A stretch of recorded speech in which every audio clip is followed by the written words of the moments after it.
Good morning, students. I am on cloud 9 to meet you again for this English session. Hope you are all doing fine at home, preparing your lessons well. We do not know what type of changes we will get. Anyway, whatever may be the situation, we have to face it correctly. So, prepare your lessons well.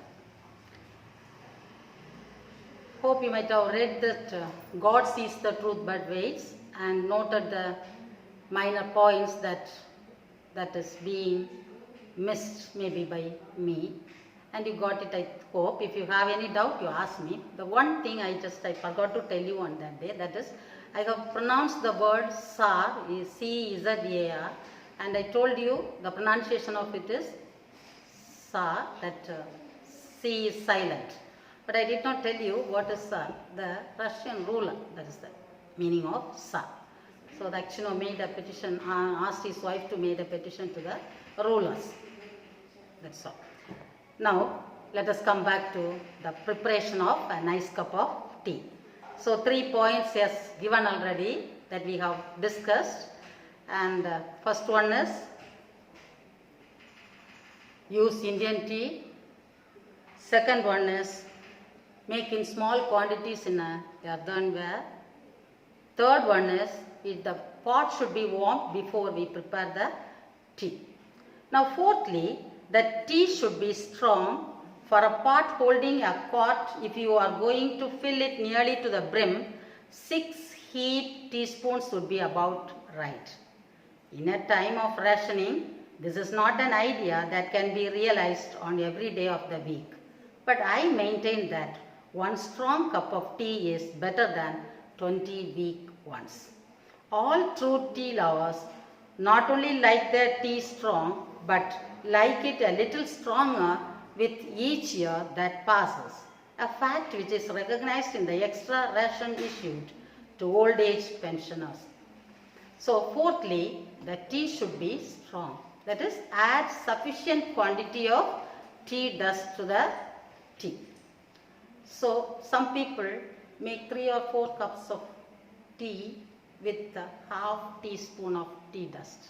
That will never give you a strong taste. So he advises to use sufficient quantity of tea dust. And all true tea lovers like to have strong tea only. So but like it little stronger with each year they passes. When they become old, they wanted to have the tea a little more stronger. And sarcastically he criticizes by saying that because at the old age they will get pension enough to use more and more, to buy more and more tea dust maybe. So as days go by, we use stronger tea. And he is criticizing the people who is getting that pensioners can use it more, because when they become old they will get the family pension maybe, right? And what is the meaning of rationing? See, during this lockdown period, the Tamil Nadu government has announced 1,000 rupees to all the rationers. Who is that rationers? People who possess that ration cards, right? That is actually the meaning of the word is restricting the consumption of commodities, scarce commodities during the wartime. But now during the lockdown, the free rice, dal, all these things are given to us. So it is a ration only, right? So use sufficient amount of tea dust. Fourth point. Now the fifth one is the tea should be put straight into the pot. No strainers, muslin, bags or other devices to imprison the tea. Next thing is you have to put the tea dust straight into the pot. Don't use any strainers or any other things, filters or something like that to prepare tea. In some countries, teapots are fitted with little dangling baskets under the sprout of catchy the stray leaves which are supposed to be harmful.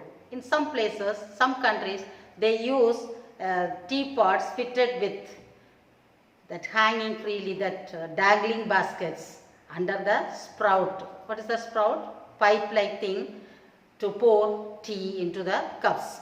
So they have that hangings like that. But he said, Orwell advises us to put the tea dust directly into the pot. Actually, one can swallow tea leaves in considerable quantities without ill effect. And if the tea is not loose in the pot, it never infuses properly. If the tea is not loose in the pot, it will never give out a strong tea. So, put the tea inside the teapot itself. Don't use strainers or filters or something like that to prepare a nice cup of tea. So the fifth point is put the tea dust straight into the teapot. Next one. Sixthly, one should take the teapot to the kettle and not the other way about. The water should be actually boiling at the moment of impact, which means that one should keep it on the flame while one pours. Some people add that one should only use water that has been freshly brought to the boil, but I have never noticed that it makes any difference. The next one is tea should be put one should take the teapot to the kettle. You have to take the teapot to the kettle. From the kettle, you have to pour the hot water to the teapot.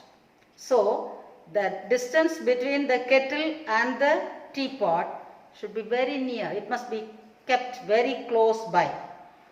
The water should be actually boiling at the moment of impact. When you are going to pour it into the teapot, the water must be boiling at that time, which means that one should keep it on the flame while one pours.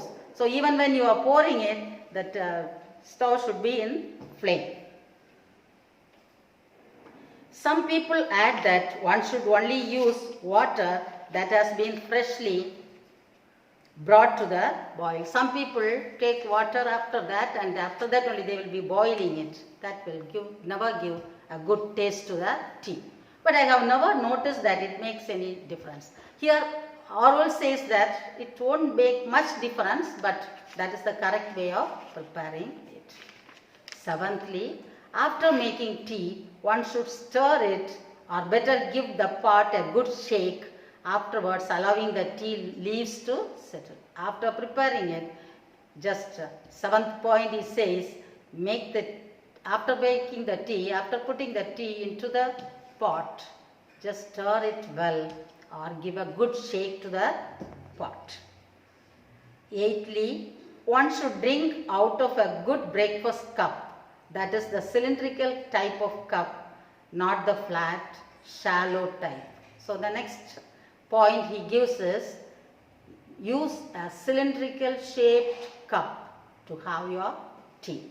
Why Orwell is advising us to use cylindrical cup? Usually tea will be good when it is hot.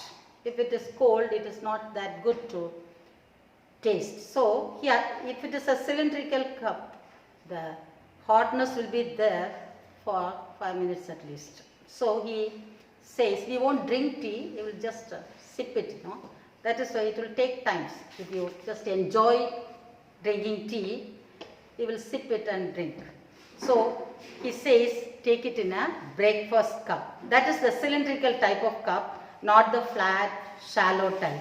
The breakfast cup holds more, and with the other kind, one's tea is always half cold before one has well started on it.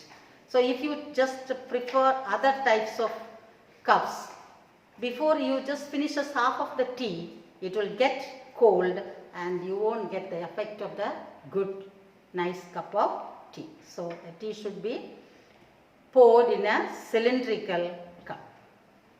Ninth point, one should pour the cream of the milk before using it for tea.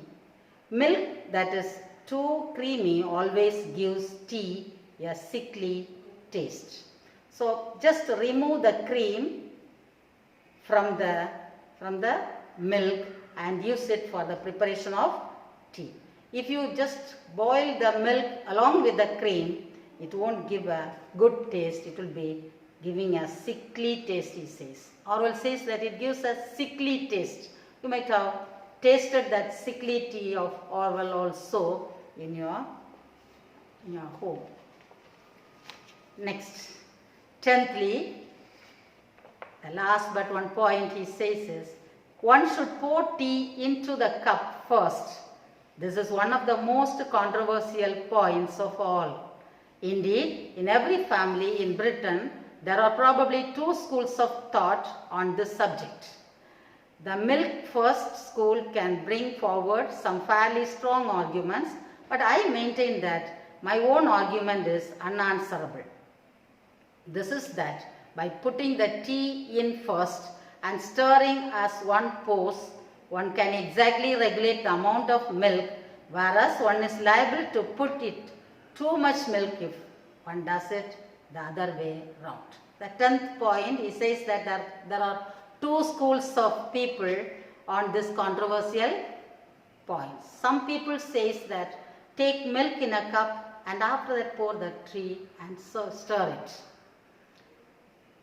There is no harm in it, but Orwell is of the opinion that for the preparation of best nice cup of tea, as he says, first we have to pour the tea into the cylindrical cup and after that pour the cream-free milk and stir it, because if you pour milk secondly, we can stop when we feel that the milk is sufficient for the tea. That is his argument. So, by putting tea in first and stirring it as one pours, one can exactly regulate the amount of milk, whereas one is liable to put it too much milk if one does it the other way round.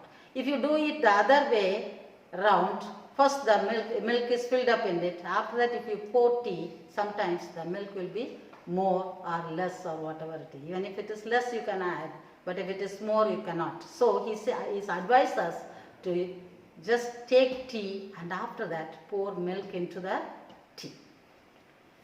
The last point he gives is, unless one is drinking it in the Russian style, should be drunk without sugar. The last point, he advises us to have tea, whether you have plain tea or tea with milk, whatever it is, drink it in the Russian style without sugar.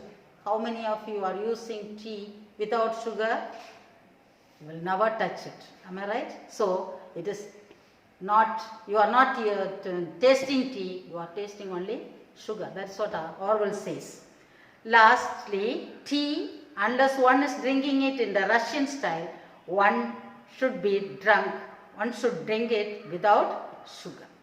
I know very well that I am in a minority here, but still, how can you call yourself a true tea lover if you destroy the flavor of your tea by putting sugar in it? So Orwell says that if you are a true tea lover, you will never add sugar to it. If you add sugar to the tea, the flavor of the tea gets spoiled. It would be equally reasonable to put in pepper or salt. It is not like tea, it will be, even if you can put pepper or salt or whatever you like and drink it. If you sweeten it, you are no longer tasting the tea, you are merely tasting the sugar. If you put sugar in tea, you are not tasting the actual tea, a nice cup of tea, you are tasting only sugar. You could make a very similar drink by dissolving sugar in plain hot water. You need not make tea like this. You can just dissolve this sugar in water and you can drink it. So these are the points, 11 points he is giving us to follow in the preparation of tea. Some people would answer that they don't like tea in itself, that they only drink it in order to be warmed and stimulated, and they need sugar to take the taste away. To those misguided people, I would say, try drinking tea without sugar. for say a fortnight, and it is very unlikely that you will ever want to ruin your tea by sweetening it. And he gives some more explanation for the people who wish to have their tea with sugar. He says some people would answer that they don't like tea in itself, that they only drink it in order to be warmed and stimulated. So we want to get some stimulation to do our work. We want to have our tea. We want to taste our tea to get stimulated, to get rid of our boredom. For that, if the tea has no sugar, how could we drink it? That is the question asked by most of the people. And they need sugar to have a better taste. That's what people used to ask. To that people, Orwell gives us an advice. He advises us to have tea without sugar for a fortnight, a period of 2 weeks time. So he just give an experiment. 2 weeks time, just drink tea without sugar. Maybe at the initial stage it is very difficult maybe. You don't feel like drinking, whatever it is, try to adjust it. And after that, if sugar is added along with it, you will never feel that it is good. You don't want to ruin the taste of the tea by sweetening it again. After drinking for 2 weeks, you will just automatically just adjust it with drinking tea without sugar. So he has advised us to drink tea without sugar. These are not only controversial points to arise in connection with tea drinking, but they are sufficient to show how subtleized the whole business has become. There is also a mysterious social etiquette surrounding the teapot, why it is considered vulgar to drink out of your saucer, for instance. And much might be written about the subsidiary uses of tea leaves, such as telling fortunes, predicting the arrival of visitors, feeding rabbits, healing burns, and sweeping the carpet.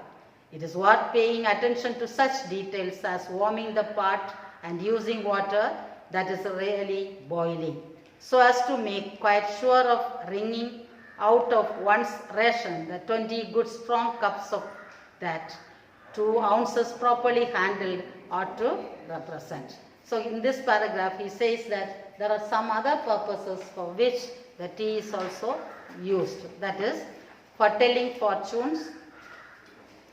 People will go to the people to ask how their future will be. Fortune tellers. Predicting the arrival of visitors, feeding rabbits, healing burns.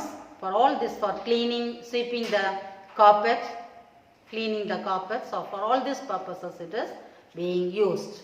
It is worth paying attention to such details as warming the pot and using water that is really boiling, so as to make quite sure of wringing out of one's ration the 20 good strong cups of tea that ounces properly handled out to represent. So here Orwell advises us to prepare a nice cup of tea by following the 11 important points. Hope you understood, and you will be preparing tea following the instructions given by our author, and you will feel that you have so far you have not prepared tea, you have prepared maybe some mixture of sugar and water with tea dust. Now you could get a nice cup of tea. Students, what are the 11 points? First one is it must be Indian or Ceylonese tea must be used. Second one, it must be used made in small quantities, not in cauldron, and use a earthen pot for it. The third step is warm the teapot beforehand. Fourthly, tea should be strong, and even if the price is high, just make the quantity must be little, and the tea don't reduce the tea dust to it. It must be very strong. Then it might be the tea dust must be, tea leaves must be put straight into the pot. The next one is take the pot near the kettle so that you will get the boiling water directly into the tea. The next point is make tea, while making tea, stir it well and allow the tea leaves to get settled. The 8th point is use the tea, drink the tea in the cylindrical small cups. Next one is remove the cream out of the milk. Remove the cream out of the milk. The next one is pour the tea into the cup first and after that add milk to it. Finally, drink the tea without sugar. So following all these things, you tell your parent, mother, who prepares tea for you and give you a nice cup of tea. Hope you understand the lesson.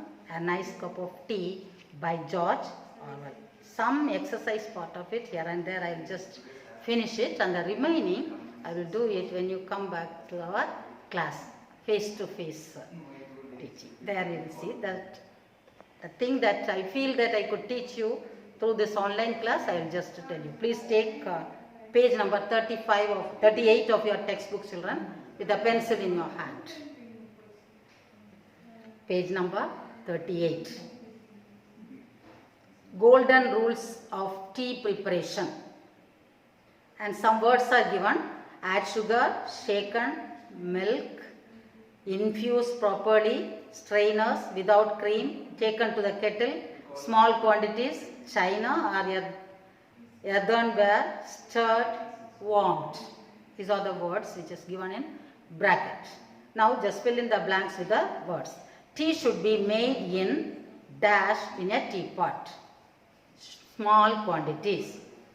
Next one. Teapot should be made of dash. Earthenware. Third one. The pot should be dash beforehand. Warmed. The pot should not have strainers. Are you completing it? Want me to wait? While pouring water, the teapot should be taken to the kettle. The tea leaves should be infused properly. After making tea, it should be stirred or the pot should be shaken. The milk for the tea should be without cream.